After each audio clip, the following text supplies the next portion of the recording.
ओम नमो भगवते वासुदेवाय।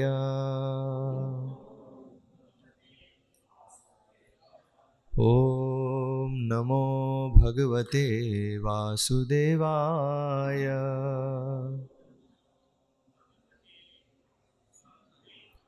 ओम नमो भगवते वासुदेवाय।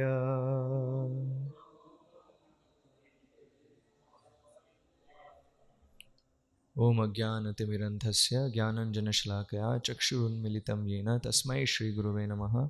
श्रीचैतन्यमनोभीष्टं स्थापितं येन भूतले स्वयं रूपकदा मह्यं ददाति स्वपदान्तिकं। वन्देऽहं श्रीगुरोः श्रीयुतः पदकमलं श्रीगुरून् वैष्णवांश्च। श्रीरूपं साग्रजातं सहगणरघुनाथान्वितां तं सजीवं साद्वैतं सावधूतं परिजनसहितं कृष्णचैतन्यदेवं श्रीराधा कृष्णपादान् सह गणललिता श्रीविशाखान्वितांश्च। नमो ओं विष्णुपादाय कृष्णप्रेष्ठाय भूतले श्रीमते भक्तिविकासस्वामिनिति नामिने। नमो ओं विष्णुपादाय कृष्णप्रेष्ठाय भूतले श्रीमते भक्तिवेदान्तस्वामिनिति नामिने। नमस्ते सारस्वते देवे गौरवाणी प्रचारिणे निर्विशेषशून्यवादी पाश्चात्यदेशतारिणे। जय श्री कृष्ण चैतन्य प्रभु नित्यानंद श्री अद्वैत गदाधर श्रीवासादि गौर भक्तवृंदा। हरे कृष्णा कृष्ण कृष्ण हरे हरे, हरे राम राम राम हरे हरे। हरे कृष्णा। तो आज हमारा चर्चा का विषय है ब्रह्मा जी का तप और साक्षात्कार। तो एक्चुअली कल हमने प्रथम स्कंद को समाप्त किया। आज द्वितीय स्कंद भागवतम का वो हम प्रारंभ करेंगे। तो द्वितीय स्कंद में ये एक बहुत ही महत्वपूर्ण घटना है। इसमें ब्रह्मा जी के तप का वर्णन है और वो तप करने से उनको जो साक्षात्कार हुआ उसका वर्णन है। तो उस पर हम आएंगे, लेकिन कल जहाँ हमने समाप्त किया था उसके आगे हम थोड़ा चर्चा करते हैं। तो कल हमने देखा था कि परीक्षित महाराज ने सुखदेव गोस्वामी से कितने प्रश्न पूछे? 2 प्रश्न पूछे, है ना? 2 मुख्य प्रश्न पूछे। तो द्वितीय स्कंद का जो प्रथम अध्याय है तो उसमें परीक्षित महाराज के इन प्रश्नों का सुखदेव गोस्वामी उत्तर दे रहे हैं। तो ये 5वें श्लोक में उत्तर दे रहे हैं। वो सुखदेव गोस्वामी क्या कह रहे हैं? तस्माद् भारत सर्वात्मा भगवान ईश्वरो हरिः श्रोतव्यः कीर्तितव्यश्च स्मर्तव्यश्चेच्छता भयम्। हे भरतवंशी, जो समस्त कष्टों से मुक्त होने का इच्छुक है उसे उन भगवान का श्रवण, महिमा गायन तथा स्मरण करना चाहिए जो परमात्मा, नियंता तथा समस्त कष्टों से रक्षा करने वाले हैं। तो 2 प्रश्न जो थे वो क्या प्रश्न पूछे थे परीक्षित महाराज ने? एक प्रश्न था कि जो मृत्यु के कगार पे है उसे क्या करना चाहिए, उसका क्या कर्तव्य है। तो मृत्यु मतलब क्या है? सबसे बड़ा भय है ना। तो उसका उत्तर यहाँ पे सुखदेव गोस्वामी दे रहे हैं। क्या कह रहे हैं? अभयम तस्मात् भारत सर्वात्मा भगवान ईश्वरो हरि श्रोतव्य कीर्तितव्य। श्रोतव्य उनके बारे में सुनना, कीर्तितव्यश्च कीर्तन करना, स्मर्तव्यश्च स्मरण करना। किनको करना है?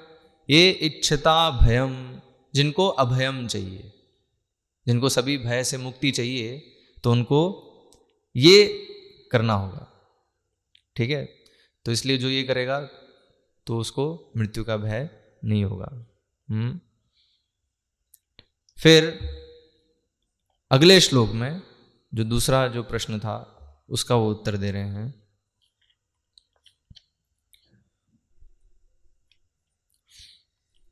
तो दूसरा प्रश्न क्या था कि पूरे जीवन भर क्या करना चाहिए, है ना? जीवन भर जो है किस चीज़ का क्या सुनना चाहिए, क्या बोलना चाहिए, किसकी आराधना करनी चाहिए। तो उसका यहाँ उत्तर दे रहे हैं एतावान् सांख्य योगाभ्याम स्वधर्म परिनिष्ठया जन्मलाभ पर पुंसामन्ते नारायण स्मृति।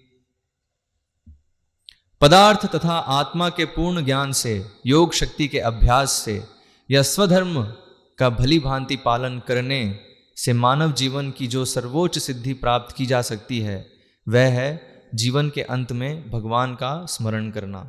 तो यहाँ क्या बता रहे हैं, तो इसलिए जीवन भर क्या करना है, मतलब ये सब बोलना, सुनना, किसकी आराधना करनी है। तो यहाँ बता रहे हैं कि जो भी कर रहे हो जीवन में उसका अंत क्या होना चाहिए, अंते नारायण स्मृति, वो हमें मदद करना चाहिए अंत काल में भगवान का स्मरण करने के लिए। तो इसलिए बताया जीवन भर क्या करते हैं, कोई योग शक्ति का अभ्यास कर सकता है, स्वधर्म जो वर्णाश्रम धर्म में जो उसके कर्तव्य हैं, जो भी उसके वर्ण और आश्रम के अनुसार उसके कर्तव्य हैं उसका वो पालन कर रहा है। ये सब करके सर्वोच्च सिद्धि जो है वो क्या है, अंत में नारायण की स्मृति होनी चाहिए। तो इसलिए एक तरह देखा है तो दोनों प्रश्नों का जो एक हम उत्तर यहाँ देखेंगे जो सुखदेव गोस्वामी दे रहे हैं वो क्या है कि पूरे जीवन भर भगवान के विषय में सुनना चाहिए, श्रवण कीर्तन होना चाहिए, श्रवण कीर्तन होगा तो स्मरण होगा। हाँ, और जीवन की सिद्धि क्या है कि मृत्यु के समय, देह त्याग करते समय भगवान का स्मरण हो। अंते नारायण स्मृति। तो यहां हम देख रहे हैं कि इन प्रश्नों का उत्तर सुखदेव गोस्वामी दे रहे हैं, और देने के बाद ऐसा नहीं है कि बस अभी दे दिया उन्होंने, है ना, उसको भी फिर वो प्रामाणिकता बता रहे हैं। ऐसा नहीं कि उनको लग रहा है ये इसलिए ऐसा बोल रहे हैं वो। हाँ, ये प्रामाणिक है कि हर एक जीव के लिए सबसे कल्याणकारी चीज यही है, क्या, भगवान कृष्ण की सेवा में लगना। और सेवा की जो शुरुआत है वो कैसे है, श्रवण कीर्तन स्मरण से। तो बता रहे हैं हाँ कि ये जो श्रीमद् भागवतम है ये इसी ज्ञान को स्थापित करता है, और ये मैंने अपने पिता से सीखा है। यहाँ कह रहे हैं इदं भागवतं नाम पुराणं ब्रह्म संहितं अधीतवान् द्वापरादौ पितुर्द्वैपायनादहम्। द्वापर युग के अंत में मैंने अपने पिता श्रील द्वैपायन व्यासदेव से श्रीमद् भागवत नाम के इस महान वैदिक साहित्य के अनुरूपक ग्रंथ का अध्ययन किया जो समस्त वेदों के तुल्य है। बता रहे तो ये जो मैं तुम्हें बता रहा हूँ ये मैंने अपने पिता से इसका श्रवण किया है। वो पिता कौन है, साधारण नहीं है, स्वयं व्यासदेव। तो इसलिए ये जो भागवतम है ये वेदों के तुल्य है, यहां बताया समस्त वेदों के तुल्य है ये। और यहां बता रहे हैं हे राजर्षि, मैं अध्यात्म में दृढ़ता पूर्वक पूर्ण रूप से स्थित था, तथापि मैं उन भगवान की लीलाओं के वर्णन के प्रति आकृष्ट हुआ जिनका वर्णन प्रबुद्ध उत्तम श्लोकों द्वारा किया जाता है। कल कई लोग ये प्रश्न पूछे थे कि सुखदेव गोस्वामी को क्यों चुना गया, है ना। तो यहाँ एक हमें उत्तर दिख रहा है उसका कि सुखदेव गोस्वामी गर्भ में ही ब्रह्मभूत अवस्था में थे। तो ऑलरेडी वो मतलब भौतिक गुणों के ऊपर गुणातीत थे पहले से ही, और वो गर्भ से बाहर नहीं आ रहे थे। क्यों? क्योंकि बाहर आएंगे तो भौतिक गुणों के प्रभाव में आ सकते हैं, इस भय से वो आ नहीं रहे थे बाहर। वो फिर भगवान आते हैं और उनको आश्वासन देते हैं कि आप जो है भौतिक गुणों के प्रभाव में नहीं आएंगे, तब जो है वो बाहर आते हैं। और इसलिए एकदम बाहर आते ही तुरंत वो वन को प्रस्थान कर लेते हैं, वो घर पे टिकते नहीं है। तो लेकिन वहाँ वर्णन है वो फिर भगवान की लीलाओं के विषय में श्रवण करते हैं, हाँ, तो आकर्षित हो जाते हैं, और फिर वापस वो जो है वेद व्यास जी से इस श्रीमद् भागवतम का श्रवण करते हैं, उनसे वो सुनते हैं, सीखते हैं। और अभी वो कह रहे हैं तदहम ते अभिधास्यामि महापौरोषिको भगवान भवान यस्य शब्दधतामाशु स्यान् मुकुंदे मति सती।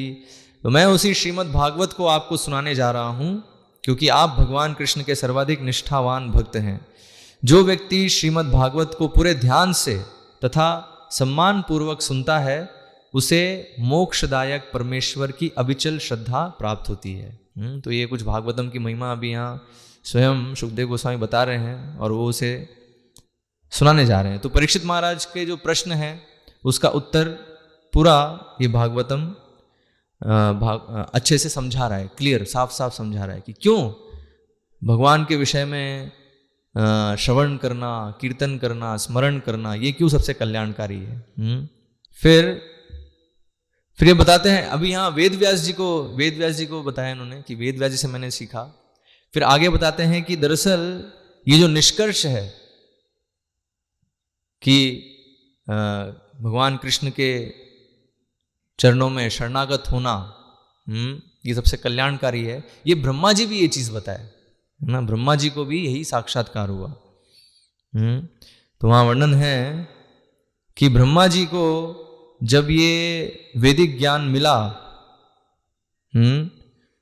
तो ये वैदिक ज्ञान मिलने के बाद उन्होंने 3 बार इसका पठन किया, 3 बार इसको पढ़ा।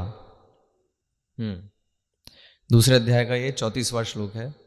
तो इसमें वो बता रहे हैं, भगवान ब्रह्म कार्त्स्न्येन त्रिरन्वीक्ष्य मनीषया तदध्यवस्यत् कूटस्थो रतिरात्मन् यतो भवेत्। महापुरुष ब्रह्मा ने ध्यान पूर्वक तथा अत्यंत मनोयोग से वेदों का 3 बार अध्ययन किया और उनकी भली भांति संवीक्षा कर लेने के बाद वह इस निष्कर्ष पर पहुंचे। तो ब्रह्मा जी किस निष्कर्ष पर पहुंचे कि पूर्ण पुरुषोत्तम भगवान श्री कृष्ण के प्रति आकर्षण ही धर्म की सर्वोच्च सिद्धि है। तो धर्म की सर्वोच्च सिद्धि क्या है? भगवान श्री कृष्ण के प्रति आकर्षण। तो इसलिए बताया ना सब, तो भगवान के विषय में जब श्रवण करेंगे, कीर्तन करेंगे, तब ये जो आकर्षण है ये विकसित हो पाएगा। और ये ब्रह्मा जी का भी, तो ब्रह्मा जी सबसे बड़ी अथॉरिटी हैं वेदों में, क्योंकि सबसे पहले वेदों का जो ज्ञान है वो किसको दिया? ब्रह्मा जी को दिया। और उनको ये ज्ञान मिला और उसके बाद उन्होंने 3 बार उसका फिर से अध्ययन किया। हाँ, एक स्कॉलर के जैसे हम देखते हैं भागवतम है, भागवतम कई भक्त हैं, उन्होंने 3 बार, 4 बार, 5 बार, कहीं 10 बार उन्होंने अध्ययन कर रखा है। हाँ, तो इस तरीके से ये तो भागवतम एक हुआ। इस तरीके से ब्रह्मा जी ने सारे वेदों का अध्ययन किया 3 बार और समीक्षा करी उन्होंने पूरी, भली भांति संवीक्षा कर लेने के बाद वे इस निष्कर्ष पे पहुंचे। क्या निष्कर्ष पे पहुंचे? कि पूर्ण पुरुषोत्तम भगवान श्री कृष्ण के प्रति आकर्षण ही धर्म की सर्वोच्च सिद्धि है। तो इसलिए देखिए ये कितना इंपॉर्टेंट है कि सुखदेव गोस्वामी जो बता रहे हैं तो ऐसा नहीं बस बता दिया उसको, वो फिर प्रामाणिकता दिखा रहे हैं उसकी, दिखा रहे हैं कि ये जो मैं बता रहा हूँ वेद व्यास जी ने भी ये बताया है। और वेद व्यास जी ने कैसे बताया? जो ब्रह्मा जी हैं उनको भी उनका भी यही निष्कर्ष है। तो भी ब्रह्मा जी जो हैं वो इस निष्कर्ष पे कैसे, उनको इनफैक्ट जो वेदों का जो ज्ञान है ये कैसे मिला, ये भी अपने आप में एक अद्भुत घटना है, जो कि आज का हमारा मुख्य विषय है। क्योंकि परीक्षित महाराज अभी जब ये जो है प्रश्न का उत्तर मिल गया तो परीक्षित महाराज फिर और प्रश्न पूछते हैं। तो आगे और क्या प्रश्न पूछते हैं? वो बहुत सारे प्रश्न पूछते हैं, लेकिन जो मुख्य उसका जो सार है वो है कि कैसे भगवान इस जगत की सृष्टि करते हैं, कैसे सृष्टि करते हैं, कैसे इसका पालन करते हैं और कैसे संहार करते हैं। अर्थात जो भगवान की जो बहिरंगा शक्ति है, ये जो भौतिक जगत जो हमें दिख रहा है, तो ये कैसे इसकी सृष्टि होती है, कैसे, और ये पालन कैसे हो रहा है, कैसे सब कुछ चल रहा है, और ये कैसे नष्ट हो जाता है, और जीव की और भगवान की क्या स्थिति है, ये सारे जो हैं। तो ये जो द्वितीय स्कंद है बहुत टेक्निकल है, बहुत ज़्यादा टेक्निकल है। बहुत सारे भक्त जो हैं ये बताते हैं प्रभु जी द्वितीय स्कंद तो कुछ समझ ही नहीं आया, पढ़ लिया लेकिन कुछ समझ नहीं आया। हाँ, क्योंकि बहुत इसमें परीक्षित महाराज और जो हैं एक तरीके से देखें तो एक बद्ध जीव के लिए इवन सोच भी पाना ऐसे प्रश्न, इस प्रकार के प्रश्न परीक्षित महाराज पूछ रहे हैं। और फिर सुखदेव गोस्वामी उसके उत्तर भी दे रहे हैं। जो एक अध्याय है उसका पूरा नाम है, जो 9वां अध्याय है, आठवां अध्याय है, उसका नाम है राजा परीक्षित द्वारा पूछे गए प्रश्न। मतलब पूरा अध्याय जो है वो पूरे प्रश्न पूछ रहे हैं परीक्षित महाराज उसमें। तो अभी संभव नहीं है 1 घंटे में मैं उसको पूरा बता सकूं। तो इसलिए आप लोगों से अनुरोध है कि आपको भी स्वाध्याय करना है। ये जो हम अभी भागवतम कोर्स कर रहे हैं पूरा, इसका मुख्य उद्देश्य है कि आप लोग भागवतम पढ़ें। पढ़ेंगे तो और डिटेल में समझ पाएंगे इसको।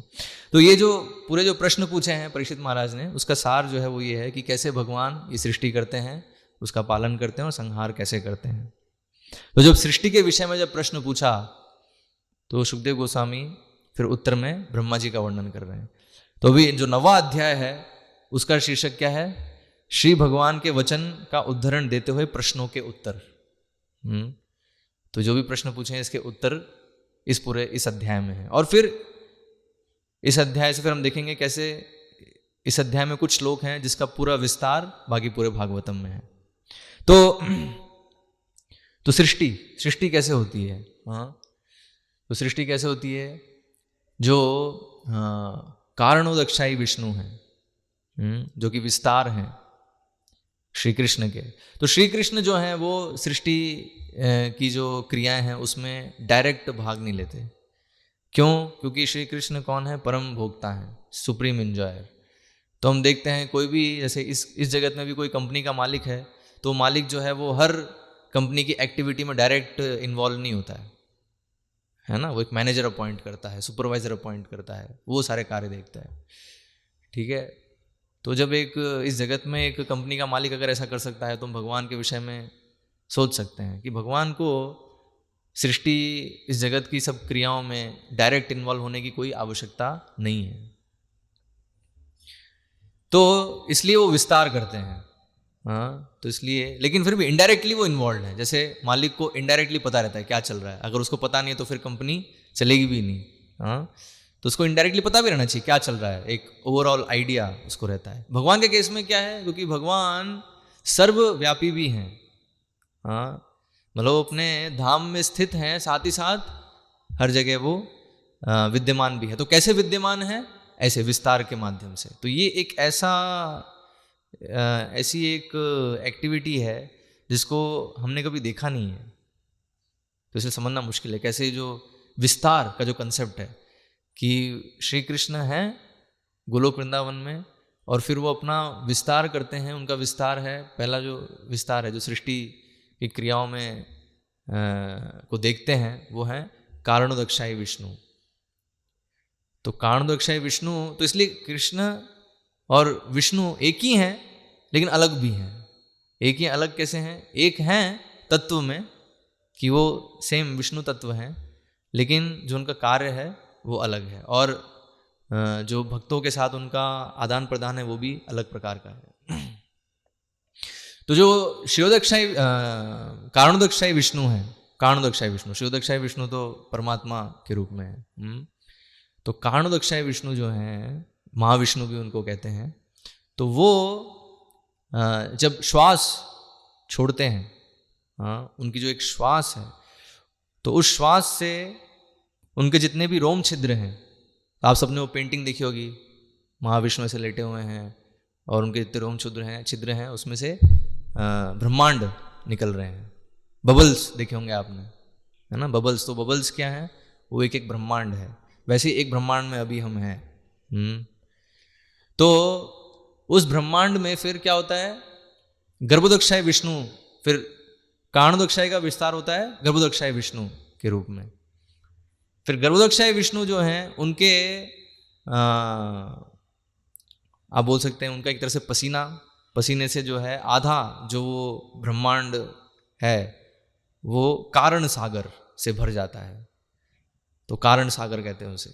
ठीक है, फिर कारण सागर में वो लेटे हुए हैं गर्भदक्षाय विष्णु, उनकी नाभि से कमल पुष्प निकलता है, उस कमल पुष्प पे ब्रह्मा का जो प्राकट्य है वो होता है, ब्रह्मा वहाँ जन्म लेते हैं।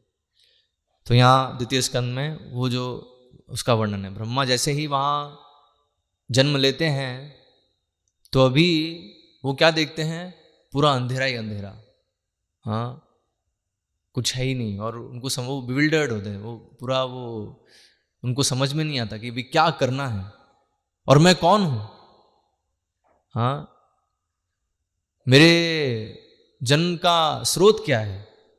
तो क्या होता है, वो जो कमल के डंडी है, कमल नाल जो है उसके अंदर वो जाते हैं, और जाते जाते जाते उसका अंत नहीं दिखता उनको, फिर वापस आ जाते हैं ऊपर। हाँ तो फिर वो पूरा जो है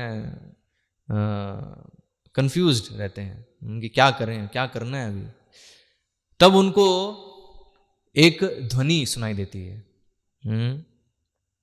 वो ध्वनि क्या सुनाई देता है उनको, दो अक्षर सुनाई देते हैं, दो अक्षर, भागवत में वर्णन है, उनको दो अक्षर सुनाई देते हैं, और दो अक्षरों को जब साथ में बोलते हैं तो एक शब्द बनता है। और वो शब्द क्या है, वो शब्द जो है जितने भी तपस्वी हैं उनका आभूषण है। तो वो शब्द क्या है, तप। हाँ तो ये जो शब्द है वो ब्रह्मा जी को सुनाई देता है, तप। लेकिन जो ध्वनि का स्रोत है वो नहीं दिखाई देता कि ध्वनि कहाँ से आई, कहाँ से। हाँ तो उनको सुनाई नहीं देता, वो दिखाई नहीं देता कहाँ से आ रही है। लेकिन क्योंकि ब्रह्मा बहुत इंटेलिजेंट है, बहुत बुद्धिमान है, आप ये सोच लो इस जगत में हम देखते हैं ना बहुत बुद्धिमान लोग हैं कहीं नहीं, अब तुरंत कुछ बोलते समझ जाते हैं। तो ब्रह्मा जी की इंटेलिजेंस इतनी है कि वो दो अक्षर में, वो एक शब्द में समझ गए कि क्या करना है उन्हें। वो बोलते ना बुद्धिमान को बस इशारा काफ़ी है, समझदार को इशारा काफ़ी है। तो ब्रह्मा जी सबसे समझदार हैं इस जगत, इस ब्रह्मांड में। हाँ सबसे जो बुद्धिमान है ब्रह्मा जी हैं। हम देख रहे हैं पूरा जो जो क्रिएशन है एक्चुअली, उस फिर ब्रह्मांड में जितनी भी सृष्टि होती है वो फिर ब्रह्मा के द्वारा होती है। जो विष्णु हैं वो उनको एम्पावर करते हैं, उनको सशक्त करते हैं कि वो भी वो सृष्टि कर सके। और ब्रह्मा जी कहते हैं मैं जो सृष्टि करता हूँ वो क्या करता हूँ, जो ऑलरेडी, जो पहले से ही उन्होंने कर रखी है, किन्होंने, भगवान ने पहले से ही कर रखी है, उसको फिर मैं करता हूँ, मैं डिस्कवर करता हूँ और मेरे माध्यम से फिर वो सृष्टि प्रकट होती है। लेकिन अल्टीमेटली करने वाले भगवान ही हैं। ये जब नारद मुनि पूछते हैं प्रश्न ब्रह्मा जी से कि आप जो हैं इतने, आपकी जो क्रियाएं इतनी अद्भुत हैं, आप ही परम हैं, क्या आपसे भी परम कोई है। तो ब्रह्मा जी वहाँ कहते हैं कि एक्चुअली तुमने जो कहा है कि ना मैं परम जैसा लगता हूँ, इसमें आश्चर्य नहीं है, क्योंकि जो व्यक्ति पूर्ण पुरुषोत्तम भगवान के विषय में नहीं जानता तो ब्रह्मा जी की क्रियाएं देखेगा तो उसे लगेगा कि ब्रह्मा जी परम है। और एक तरीके से सही भी है।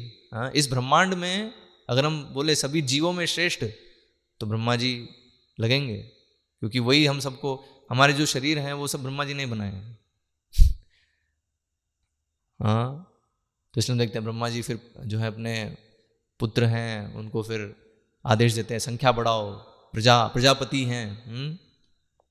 तो क्या जनसंख्या बढ़ाने का जो कार्य है, तो इतनी सारी आत्माएं अभी वेट कर रही हैं, वो जो है इस जगत में भोग करना चाहती है, तो उनको भी शरीर देने का जो काम है, शरीर और स्थान देने का जो कार्य है वो ब्रह्मा जी कर रहे हैं।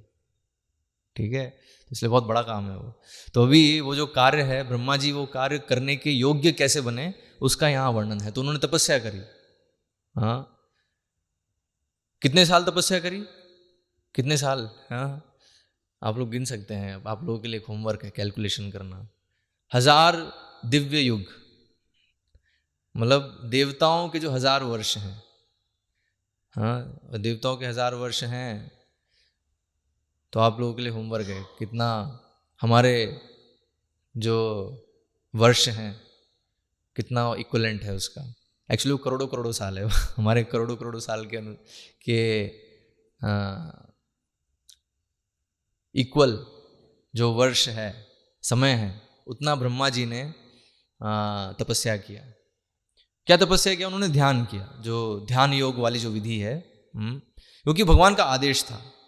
भगवान, वो जो दिव्य ध्वनि थी वो किसकी थी? वो भगवान की थी, ठीक है। और वो सुनकर वो समझ गए मुझे अभी तपस्या करनी है। उन्होंने तपस्या करी, और जब तपस्या उन्होंने 1000 वर्षों तक करी, उसके बाद उनको साक्षात्कार हुआ। तो उनको क्या साक्षात्कार हुआ? उनको भगवान का साक्षात्कार हुआ। उन्होंने भगवान के दिव्य धाम को देखा, और उस धाम में जो गतिविधियां देखा कि कैसे वो भगवान का दिव्य धाम भौतिक गुणों से परे है, 3 गुणों से परे है। वहाँ तीनों गुणों का प्रभाव नहीं है। वहाँ ना तो जन्म है, ना मृत्यु है, ना जरा है, ना व्याधि है। हाँ, और सब जो है सच्चित आनंद में है भगवान का रूप। और वहाँ भगवान के इतने पार्षद हैं, उनका रूप दिव्य है। वो दिव्य रूप जो है उसका उन्होंने दर्शन किया। वहाँ कैसे विमान है, हाँ, जिसपे वैकुंठवासी जो हैं भ्रमण करते हैं। और वो भ्रमण करे तो क्या कर रहे हैं? भगवान का गुणगान कर रहे हैं। उन्होंने देखा कि जो वहाँ पे भौरे हैं वो भी भगवान का गुणगान कर रहे हैं। और ये जब देखा ब्रह्मा जी ने, तो बहुत उनको संतुष्टि हुई सबसे। मतलब वो ऐसा उनको अनुभव हुआ कि ये सबसे हाईएस्ट अचीवमेंट, अभी और कुछ प्राप्त करने के लिए नहीं है। बिल्कुल वो संतुष्ट हो गए ये देख के, और उनकी आंखों से आंसू भी आए। और भगवान भी उनको देखे, है ना, ऐसे उनको भगवान का दर्शन भी हुआ, ठीक है। अभी भगवान का जब दर्शन हुआ उन्हें, तो उनके बीच में वार्तालाप भी हुआ। भगवान ब्रह्मा जी से बात कर रहे हैं, ब्रह्मा जी उनसे बात कर रहे हैं। तो कई लोग बोलते हैं ना, अरे किसने देखा भगवान को? हाँ, तो हम देख रहे हैं ब्रह्मा जी देखे भगवान को, लेकिन कैसे देखे? तपस्या करी उन्होंने। 1000 दिव्य युग, जो कि हमारे पृथ्वी के करोड़ों युग है, करोड़ों वर्ष होंगे। तो अर्थात भगवान को देखना ऐसे जैसे ब्रह्मा जी ने देखा, साक्षात्कार, इवन साक्षात्कार भी होना इतना आसान नहीं है। तपस्या आवश्यक है उसके लिए।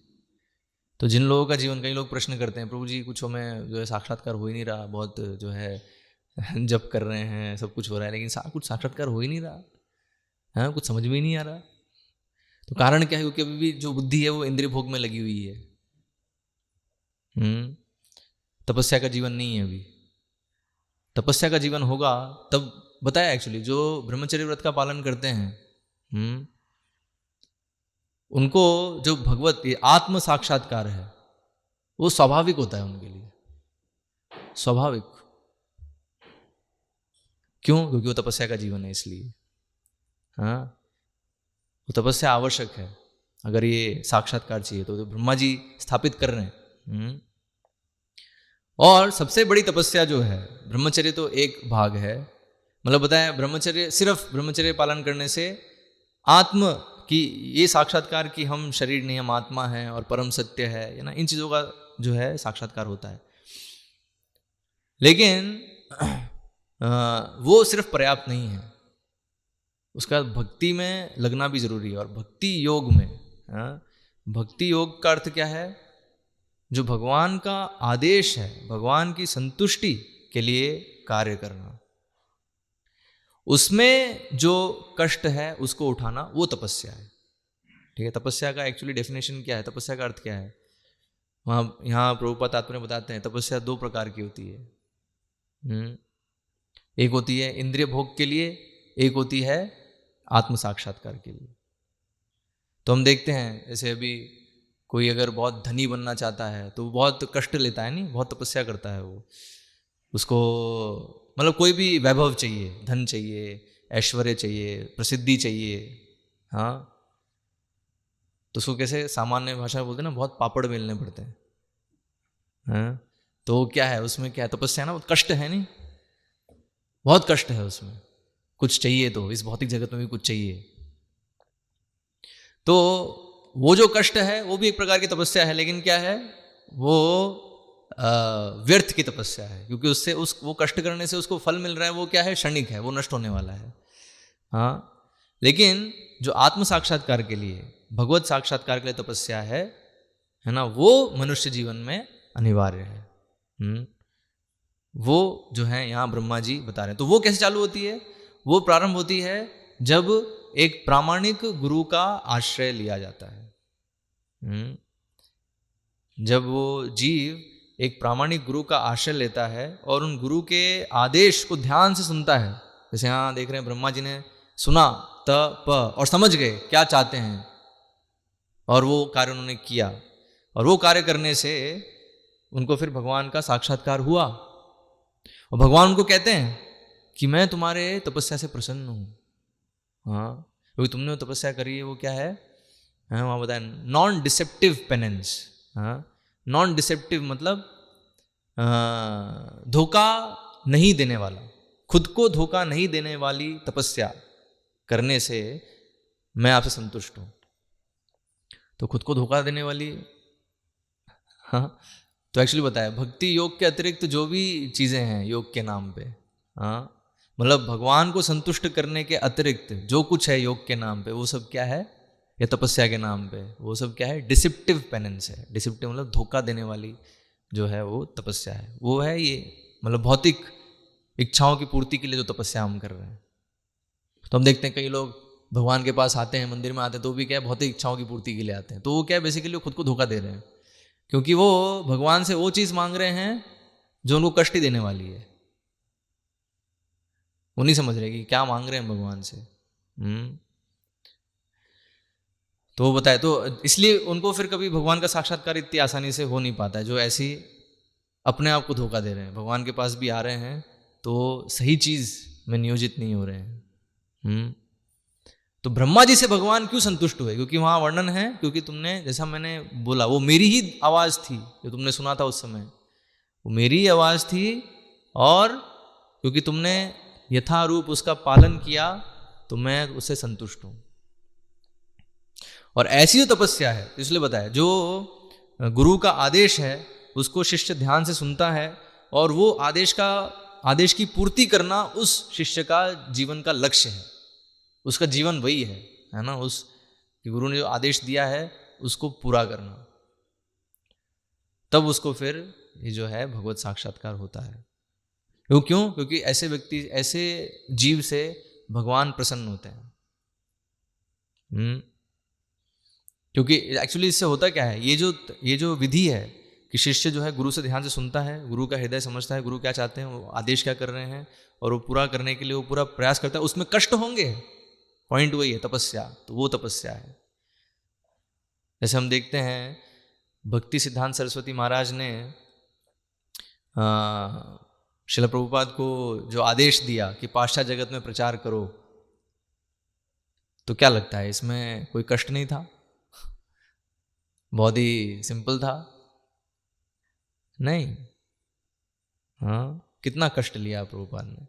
70 साल की उम्र में जा रहे हैं अमेरिका, वो भी उस समय जहाज में हैं, शिप में जा रहे हैं, 45 दिन शिप में, और वहाँ हार्ट अटैक भी आ रहा है। हार्ट अटैक आने के बाद वहाँ उतरे तो ऐसा नहीं कि कहीं और हॉस्पिटल गए, वहाँ प्रचार कर रहे हैं, हॉस्पिटल भी नहीं गए। तो और कितना कष्ट, मतलब वो पूरी जो है लीलामृत हम पढ़ेंगे तो उसमें दिखता है प्रभुपाद बिल्कुल हर क्षण जो है एक तरीके से लड़ रहे हैं माया की जो नगरी है उसमें कृष्ण चेतना को स्थापित करने के लिए एक तरीके से पूरा लड़ रहे हैं। तो क्यों इतना जो है कष्ट प्रभुपाद उठाए? तो ये क्योंकि ये उसी से जो है साक्षात्कार होता है, भगवान संतुष्ट उसी से होते हैं। जब गुरु का आदेश पालन करना ही शिष्य का लक्ष्य होता है, उसी शिष्य से भगवान संतुष्ट होते हैं। तो इसलिए हम देख रहे हैं, क्योंकि प्रभुपाद से बहुत बार पूछा गया है कि आपके सफलता का राज क्या है ना, इतना जो है आपने 108 मंदिर स्थापित किए, इतने सारे शिष्य हैं, इतना बड़ा आंदोलन आपने स्थापित कर दिए, तो इसका राज क्या है? तो प्रभुपाद हमेशा क्या कहे कि बस एक ही, मेरे सफलता का बस एक ही सूत्र है, क्या, कि मेरे गुरु का जो आदेश है वो मैं यथारूप पालन कर रहा हूँ, उसको पूरा करने का प्रयास कर रहा हूँ। बस। और ये फैक्ट है, यहाँ देख रहे हैं कि ब्रह्मा जी भी यही चीज़ की है, और हमारे जितने भी जो आचार्यगण हैं वो इसी चीज़ को स्थापित करते हैं। ये मतलब प्रक्रिया है। तो जो लोग इसमें लग नहीं पाते, गुरु का आदेश जो है उसको पालन करने में तपस्या है, उस तपस्या को नहीं ले पाते, वो उन लोगों की फिर प्रगति नहीं हो पाती। और इसलिए बताया आचार्य उपासना भी एक बहुत महत्वपूर्ण अंग है वैदिक संस्कृति का। तो आचार्य उपासना, हाँ, गुरु की जो आराधना है, तो वो ऐसा नहीं है कि बस ठीक है गुरु पूजा हमने कर दी, हमने थोड़ी अगरबत्ती घुमा दी गुरु के सामने, है ना, थोड़ा जो है दिया भी घुमा दिया, थोड़े पुष्प भी चढ़ा दिए, हाँ, थोड़ा जो है ग्लोरिफिकेशन गुणगान भी कर लिया, तो बस हो गया। हाँ, जैसे हम रोज सुबह करते हैं जय प्रभुपाद हैं, तो ऐसा नहीं है बस गाने से बस हो गया। हमें एक्चुअली जो गुरु का जो आदेश है उसको सुनना, समझना और उसको अपने जीवन का लक्ष्य बनाना, उस आदेश को पूरा करना, तब जो है एक्चुअल में आचार्य उपासना होती है। तब जो है गुरु संतुष्ट होते हैं। सिर्फ अगरबत्ती घुमा लेने से, उनका गुणगान करने से गुरु जो है संतुष्ट नहीं होंगे। गुरु जब देखेंगे कि हम क्या कर रहे हैं,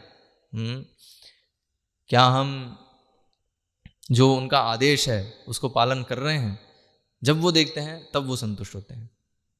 ठीक है, तो इसलिए वो जो वो भी है गुरु की जो पूजा करनी है, वो उसका भी उद्देश्य ये है ताकि हमें ये प्रेरणा मिले कि हम उनके आदेश का पालन करें, क्योंकि जो पूजनीय है ना, तो उनका जो आदेश है वो बहुत महत्वपूर्ण है, उसको पालन करना है हमें, नहीं तो वो संतुष्ट नहीं होंगे। ठीक है, तो लेकिन ये इंपॉर्टेंट पॉइंट है कि उनको संतुष्ट करना है, तो उसमें कष्ट होगा, है ना, आसान नहीं होगा, चैलेंजेस रहेंगे उसमें, लेकिन जिसको अगर हम स्वीकार करेंगे तब भगवान की कृपा मिलती है। ठीक है, और प्रगति होती है हमारी, साक्षात्कार होता है। ऐसे यहाँ अभी ब्रह्मा जी को साक्षात्कार हो रहा है, ब्रह्मा जी जो है देख रहे हैं, हाँ, भगवान के धाम को, भगवान को, तो वैसा ही साक्षात्कार हमें भी हो सकता है अगर हम इस प्रोसेस को फॉलो करेंगे। तो जिनको नहीं हो रहा है, कारण क्या है कि हमें अभी प्रक्रिया में लग नहीं पा रहे हैं पूरी तरीके से, तो इसलिए बार बार श्रवण करना है, समझना है, अच्छा ये प्रक्रिया है, तो अपने आप को नियोजित करना है इसमें। तो हमें भी ब्रह्मा के ऐसा साक्षात्कार हो पाएगा।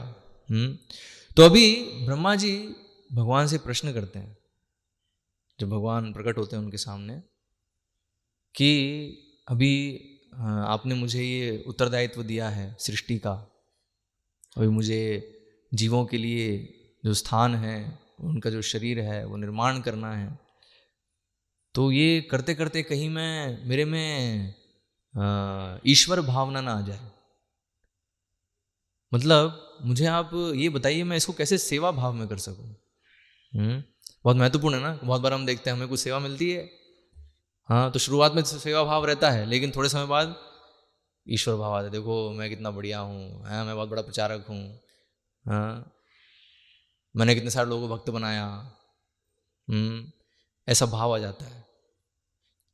तो वो जो है ईश्वर भाव है वो ना आए, तो भी देखिए हमारा तो ठीक है, हमारे केस में तो कुछ भी नहीं है, हम तो ठीक है, थोड़ा बहुत अगर कीर्तन अच्छे से कर लिया, थोड़ा अगर प्रवचन अच्छे से दे दिया तो आ जाएगा हमारे अंदर अहंकार, देखो मैं कितना बढ़िया हूँ।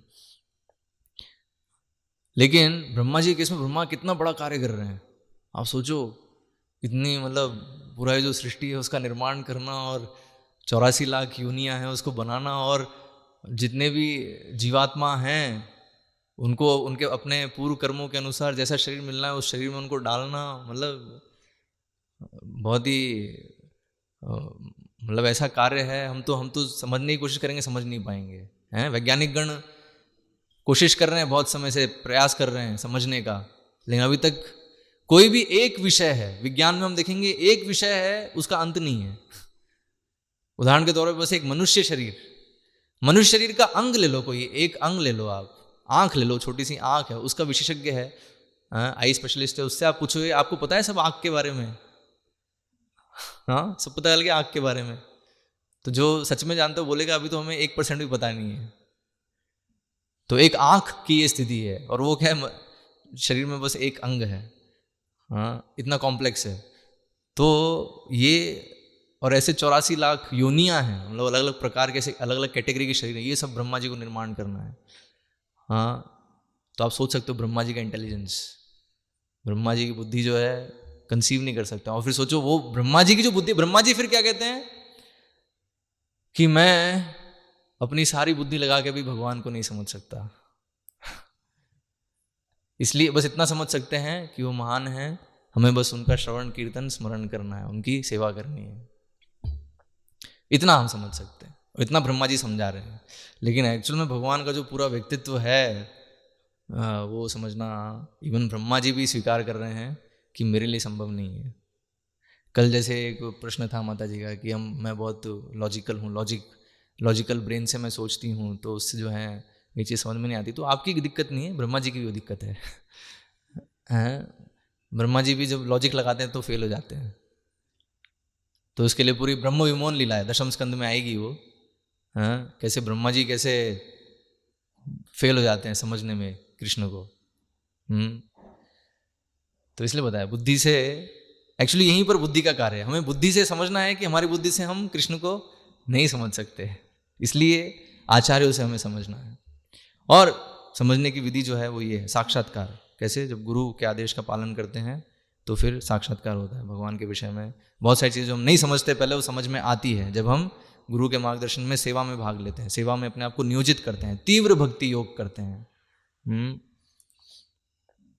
तो ब्रह्मा जी जो हैं ऐसा इतना बड़ा महान कार्य कर रहे हैं, अद्भुत कार्य कर रहे हैं, तो बहुत स्वाभाविक है अहंकार आना कि देखो मैं ईश्वर हूँ। और एक्चुअली आ भी सकता है, ब्रह्मांड में तो ब्रह्मा जी सबसे बड़े हैं देखा जाए तो, बॉस है ना। तो बॉस वाली भावना ना आए तो उसके लिए मैं कैसे क्या, तो आप बताइए कैसे मैं ये सेवा भाव में कर सकूँ सृष्टि के कार्य को। तब उसके उत्तर में भगवान जो कहते हैं तो उसका नाम है चतुश्लोकी भागवतम। तो 4 मुख्य श्लोक हैं जो कि एक्चुअल में उस समय भगवान ब्रह्मा जी को बताया। और ये जो 4 श्लोक हैं, मतलब पूरा जो भागवतम है, भागवतम का जो पूरा सार है वो इन 4 श्लोक में है, इसलिए इसका नाम है चतुश्लोकी भागवतम। ब्रह्मा जी को दरअसल ये शुरू में 4 श्लोक ही भगवान ने दिए, ठीक है। और फिर क्या होता है, अब देखिए, अब कई लोग बोलेंगे ऐसा कैसे है ना, तो अभी तो हमारे पास 18,000 श्लोक हैं, वो 4 श्लोक जो है 18,000 में कैसे कन्वर्ट हो गए, है ना। कई लोगों को ये समझ में नहीं आता। तो एक्चुअली होता क्या है, तो इसलिए हमें समझना है कि ब्रह्मा जी क्योंकि सबसे बुद्धिमान हैं, तो उनके लिए वो 4 श्लोक पर्याप्त थे पूरे भागवतम के एसेंस को समझना, है ना। भागवतम का जो पूरा निष्कर्ष है उसको समझने के लिए उनके लिए वो 4 श्लोक पर्याप्त हैं। लेकिन हम जैसे जो बद्ध जीव हैं उनके लिए 4 श्लोक पर्याप्त नहीं है।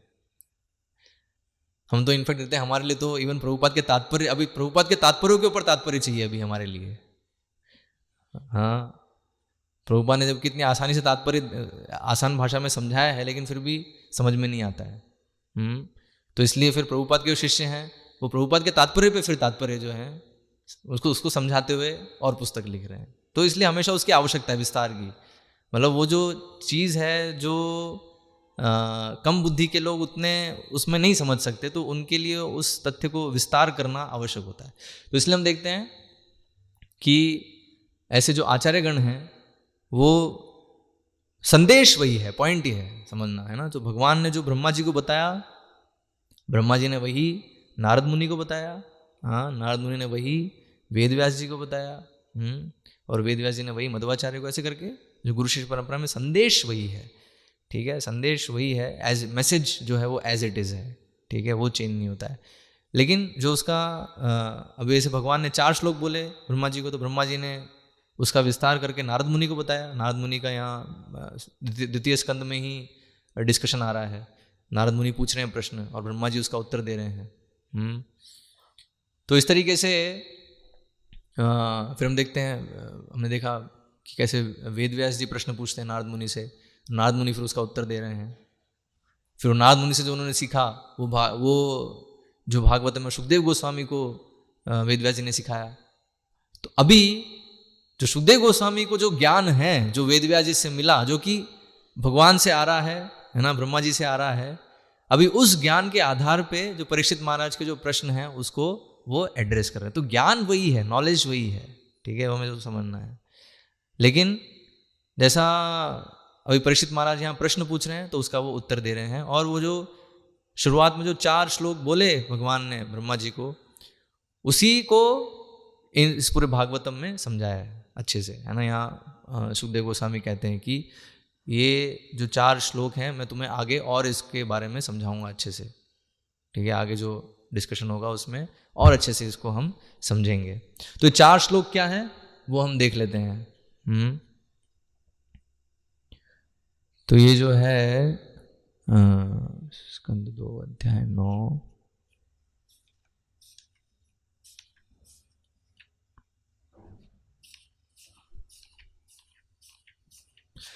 और इन 4 श्लोकों के जो तात्पर्य हैं प्रभुपाद ने बहुत जो है लंबे तात्पर्य भी दिए हैं।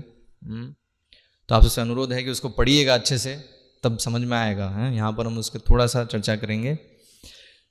तो ये है 9वें अध्याय का, द्वितीय स्कंद के 9वें अध्याय में 33वां श्लोक है, ठीक है। 33वां श्लोक, 33वां, 34वां, 35वां और 36वां, ये 4 श्लोक जो हैं चतुश्लोकी भागवतम है। तो इसमें भगवान क्या कह रहे हैं?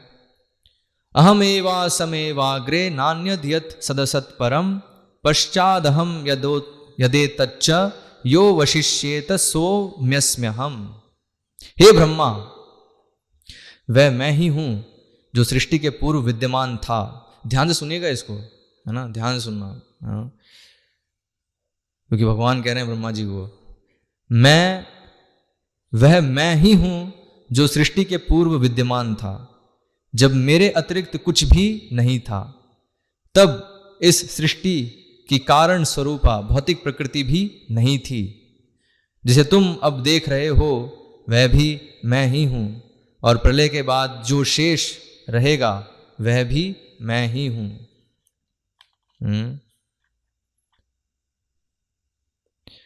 ऋतेर्थम यत् प्रतीयेत न प्रतीयेत चात्मनि तद्विद्यादात्मनो मायाम यथा भासो यथा तमः। हे ब्रह्मा, जो भी सारयुक्त प्रतीत होता है, यदि वह मुझसे संबंधित नहीं है तो उसमें कोई वास्तविकता नहीं है। इसे मेरी माया जानो, इसे ऐसा प्रतिबिंब मानो जो अंधकार में प्रकट होता है। तो ये भगवान यहाँ माया की परिभाषा दे रहे हैं। माया क्या है? मेरे से अलग जो भी तुम देखते हो वो, अगर वो लग रहा है तुम्हें वैल्यूबल है तो वो माया है। तो ये माया है, चीज़ों को भगवान से डिस्कनेक्टेड, भगवान से पृथक देखना, ये माया है। लेकिन जब हम भगवान के संदर्भ में देखेंगे, जब हम देखेंगे भगवान की शक्ति है, तो फिर वो माया से बाहर है, वो जीव माया से बाहर है। लेकिन तो बद्ध जीव बताया, बद्ध जीव कौन है? जो हर चीज़ को अपने संदर्भ में देखता है ना। जो भी है ये मेरी, मैं कैसे इसको एंजॉय करूं, मेरी शक्ति है, मैं और मेरा मेरा नहीं है तो मेरा कैसे हो जाए, है ना। तो ये क्या है? ये माया में है। उसको वो चीज़ वैल्यूबल लग रही है, अपने संदर्भ में देख रहा है। लेकिन यहाँ भगवान कह रहे हैं ये उसमें वास्तविकता नहीं है, क्योंकि वो मेरी विस्मृति में उसको देख रहा है। तो होता है जो भी सारयुक्त प्रतीत होता है, यदि वह मुझसे संबंधित नहीं है, तो भगवान के साथ संबंध अगर नहीं देख रहा है उसका, और वो सोच रहे हैं कि बहुत वैल्यूबल है, ऐसे सब सोच रहे हैं कि हम धन उपार्जन करेंगे, धन बहुत हो जाएगा तो हम संतुष्ट हो जाएंगे, हम खुश हो जाएंगे, तो धन का भगवान के साथ जो संबंध है वो नहीं देख पा रहा है। वो नहीं देख पा रहा है एक्चुअली जो भी धन है वो सब भगवान का है। भगवान लक्ष्मीपति हैं, तो लक्ष्मी भगवान की सेवा के लिए, वो क्या सोचा, लक्ष्मी को अपनी सेवा में लगाने की कोशिश कर रहा है। तो बताए क्या है? तो उसमें कोई वास्तविकता नहीं है, वो ब्रह्म में है, वो माया में है। इसे मेरी माया जानो, हाँ, इसे ऐसा प्रतिबिंब मानो जो अंधकार में प्रकट होता है। तो बहुत बड़े अंधकार में है वो, हाँ, जो कृष्ण से अलग हर वस्तु को देखता है। यथा महांति भूतानि भूतेषु चावचेष्वनु प्रविष्टान्यप्रविष्टानि तथा तेषु न तेष्वहम। हे ब्रह्मा, तुम यह जान लो कि ब्रह्मांड के सारे तत्व विश्व में प्रवेश करते हुए भी प्रवेश नहीं करते हैं, उसी प्रकार मैं उत्पन्न की गई प्रत्येक वस्तु में स्थित रहते हुए भी साथ ही साथ प्रत्येक वस्तु से पृथक रहता हूं। किसको समझ में आ गया? ये आया किसी को समझ में? तो ये बताया अचिंत्य भेद आवेद तत्व। एक्चुअली जो 4 जो श्लोक हैं ये अचिंत्य भेद आवेद तत्व चैतन्य महाप्रभु ने जो दिया अल्टीमेट फिलोसॉफी, वो ये 4 श्लोक को आप उसी से समझ सकते हो, अचिंत्य भेद आवेद तत्व से। तो अचिंत्य, भगवान की अचिंत्य शक्ति है ये, कि कैसे ब्रह्मांड के सारे तत्व विश्व में प्रवेश करते हुए भी प्रवेश नहीं करते। तो हम देखते हैं ये जो पूरा ब्रह्मांड है ये भगवान की शक्तियों से बना हुआ है। कौन कौन शक्तियां हैं? भूमि रापो अनलो वायु खम मनो बुद्धिरेवचा अहंकारम इति यम में भिन्ना प्रकृतिर अष्टधा। तो 8 मुख्य शक्तियां हैं, पंच महाभूत हो गए और मन बुद्धि अहंकार। इससे जो है ये पूरा जो है जगत निर्मित है। लेकिन ये सब ऐसा नहीं है कि इनकी अभी इनका अस्तित्व खत्म हो गया है। मतलब हम देख रहे हैं हमारा शरीर जो है इन सब चीज़ों से बना है, लेकिन फिर भी इन तत्वों का अस्तित्व फिर भी है अलग से। तो वही यहाँ समझने की चीज़ है कि वो तत्व विश्व में प्रवेश करते हुए भी प्रवेश नहीं करते, मतलब प्रवेश करने से उनका अस्तित्व खत्म नहीं हो रहा है, अस्तित्व फिर भी अलग से उनका है। तो ठीक उसी प्रकार मैं उत्पन्न की गई प्रत्येक वस्तु में स्थित रहते हुए भी साथ ही साथ प्रत्येक वस्तु से पृथक रहता हूँ। हाँ, तो भगवान हर वस्तु में हैं, सर्वव्यापी हैं, लेकिन साथ ही साथ उनका दिव्य रूप भी है। सर्वव्यापी होने से ऐसा नहीं हुआ कि अब उनका अस्तित्व खत्म हो गया, जो कि निराकारवादी जो हैं ऐसे भ्रम में रहते हैं कि अभी वो तो ईश्वर सर्वव्यापी है तो इसका मतलब उनका रूप नहीं है। क्योंकि अगर एक रूप है तो सर्वव्यापी कैसे हो सकता है? लेकिन यही पॉइंट है कि सर्वव्यापी भी है, साथ ही साथ उनका दिव्य रूप भी है। तो भगवान के लिए संभव है। तो ये जो है अपनी जो अचिंत्य शक्ति है उसके बारे में भगवान यहाँ ब्रह्मा को बता रहे हैं। एतावदेव जिज्ञास्यं तत्व जिज्ञासुनात्मनः अन्वय व्यतिरेकाभ्याम यत्स्यात् सर्वत्र सर्वदा। जो व्यक्ति परम सत्य रूप श्री भगवान की खोज में लगा हो, उसे चाहिए कि वह समस्त परिस्थितियों में सर्वत्र और सर्वदा प्रत्यक्ष तथा अप्रत्यक्ष दोनों ही प्रकार से इसकी खोज करे। तो बताए तो जो परम सत्य के विषय में जानना चाहता है उसको क्या करना चाहिए? हाँ, तो जो व्यक्ति परम सत्य रूप श्री भगवान की खोज में लगा हो उसे चाहिए, तो उसे क्या चाहिए कि वह समस्त परिस्थितियों में, हर परिस्थिति में, सर्वत्र और सर्वदा प्रत्यक्ष तथा अप्रत्यक्ष दोनों ही प्रकार से इसकी खोज करे। किसकी खोज करे? परम सत्य की खोज करे। तो इसलिए बताया था तो ब्रह्म जिज्ञासा, इसके लिए तो मनुष्य जीवन परम सत्य की खोज के लिए है। तो ये जो 4 श्लोक हैं ये बताने के बाद भगवान कहते हैं एतन्मतं समातिष्ठ परमेण समाधिना भवान कल्प विकल्पेषु न विमुह्यति कर्हिचित। हे ब्रह्मा, तुम मन को एकाग्र करके इस निर्णय का पालन करो। किस निर्णय का? जो मैंने अभी तुम्हें 4 जो बताई हैं चीजें, इस पर इसको हमेशा ध्यान में रखो, है ना, इसको हमेशा ध्यान में रखो। हाँ, तुम्हें ना तो आंशिक और ना ही पूर्ण प्रलय के समय किसी प्रकार का गर्व विचलित कर सकेगा। तो अगर तुम ये ध्यान में रखोगे तो तुम्हें कभी ये गर्व जो है, अहंकार जो है, ईश्वर भाव है, वो नहीं आएगा। तुम ध्यान रहेगा कि तुम ये सेवा में कर रहे हो। ठीक है, तो अभी जो ये पूरा जो ये 4 श्लोक हैं, तो आगे के स्कंदों में इसको और ध्यान से वर्णन और विस्तार से इसका जो वर्णन है सुखदेव गोस्वामी करेंगे, तो उसको हम आगे देखेंगे। ठीक है, और ये 4 श्लोक जो हैं इसके तात्पर्य आप लोग पढ़िए, घर जाके आपके लिए होमवर्क है। ठीक है, और जो हम अभी एग्ज़ाम लेंगे तो उसमें तात्पर्यों में से भी क्वेश्चन आ सकते हैं, क्योंकि 1 घंटे की क्लास में संभव नहीं है सब कुछ बताना। तो इसलिए पहले से मैं बता रहा हूँ, खास करके जो 4 श्लोक हैं इसमें से प्रश्न रहेंगे। ठीक है, तो इसके तात्पर्य को अच्छे से पढ़िएगा। तो यहाँ पे हम विराम देते हैं। हरे कृष्णा।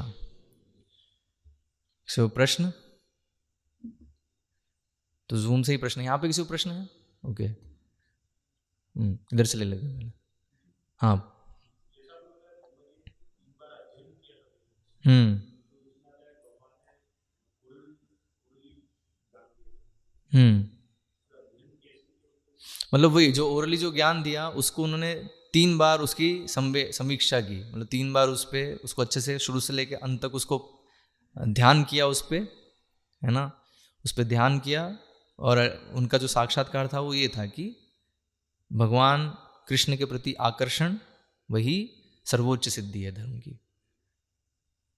मतलब ये जो 4 जो श्लोक दिए भगवान ने उस पर 3 बार उन्होंने मनन किया अच्छे से, इसका अर्थ यही है ना। और मनन करके वो इस निष्कर्ष पे पहुंचे कि भगवान कृष्ण के प्रति आकर्षण ही सर्वोच्च धर्म की सिद्धि है।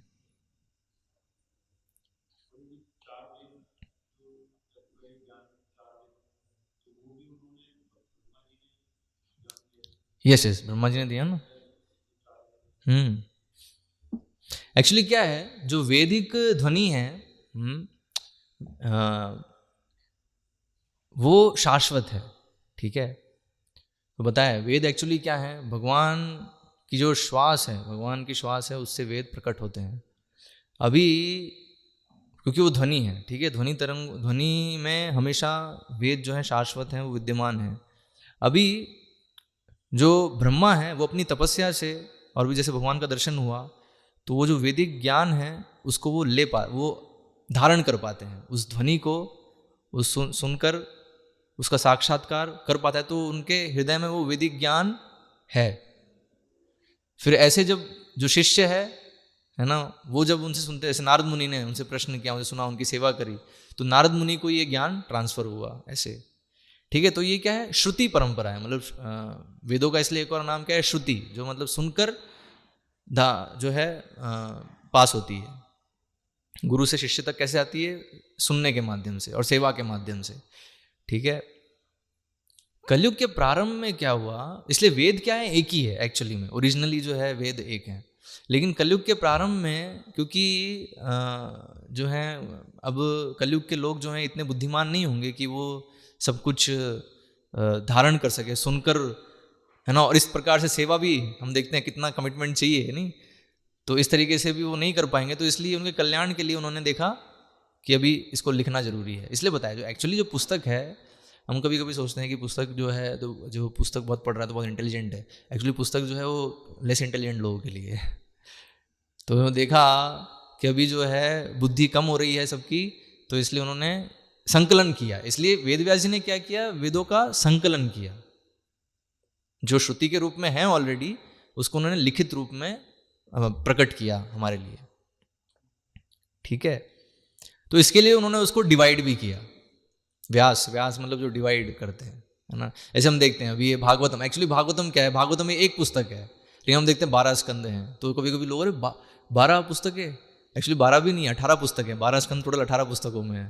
18 पुस्तक है, उनको बतानी पड़ती है पूरी एक ही पुस्तक है, ये पूरी एक ही पुस्तक है ना। लेकिन हम इसको अच्छे से पढ़ सके इसलिए इसको डिवाइड किया है। तो ऐसे ही वेद व्यास जी ने भी वेदों को ऐसे डिवाइड किया है। वो एक ही पुस्तक है, एक ही ज्ञान, लेकिन उस ज्ञान को हम पढ़ सकें, समझ सकें, तो इसके लिए उसका एक सिस्टमेटिक जो है डिवीजन वो वेद व्यास जी ने किया। और फिर उसका फिर डिवीजन जो है वो शिष्यों ने किया। ये भागवतम के 12वें स्कंद में आता है, आपको इसका और डिटेल से तो 12वें स्कंद में पढ़ सकते हैं। 12वें स्कंद में कैसे वेद व्यास जी ने अपने अलग अलग शिष्यों को वेदों के अलग अलग जो भाग हैं वो दिए, और उन्होंने फिर अपने शिष्यों को उसको जो है विस्तार किया। ऐसे 12वें स्कंद में उसका वर्णन है, ठीक है। तो मतलब ये हमें समझना है इस तरीके से कि वैदिक ज्ञान जो है इस तरीके से हमें मिल रहा है अभी।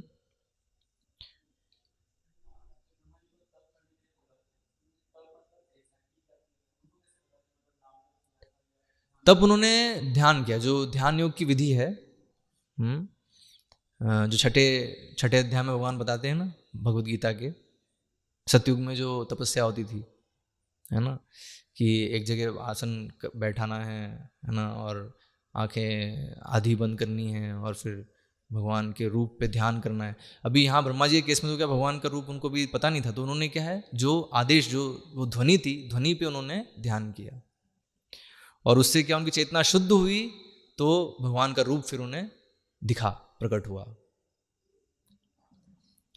तो एक्चुअली हम जो मेडिटेशन कर रहे हैं ना, कुछ कुछ वैसा ही मेडिटेशन ब्रह्मा जी ने किया। हमें क्या, हम भी मंत्र मेडिटेशन कर रहे हैं ना, हरे कृष्ण महामंत्र पे ध्यान करना और गुरु का आदेश जो है उस पर ध्यान करना। तो एक्चुअली हमारी जो परंपरा है वो तो यही है कि जो ध्यान है, मतलब जो आदेश है, जो ध्वनि है, उस पर हम ध्यान कर रहे हैं और उससे जो है चेतना की शुद्धि हो रही है।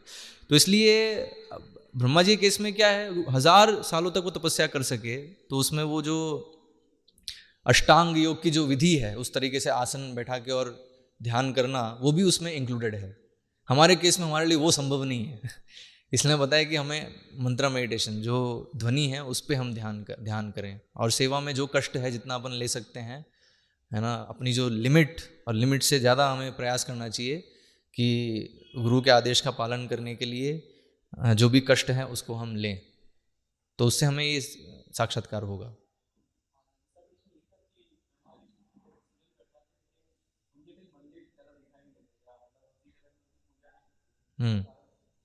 तो प्रश्न है कि ब्रह्मा जी के इतने मंदिर क्यों नहीं है, एक ही पुष्कर में बस एक मंदिर है ना, और कहीं कोई मंदिर नहीं है। अब इसकी देखिए पुराणों में कथा आती है कि ब्रह्मा जी को कुछ जो है शाप मिलता है और उसके कारण जो है उनके इतने नहीं हैं। तो अभी एक्चुअली उस पर अभी अपन नहीं करेंगे टिप्पणी, ठीक है, तो हमें विराम देंगे। हरे कृष्णा। श्रील प्रभुपाद की जय, श्रीमद् भागवतम की जय।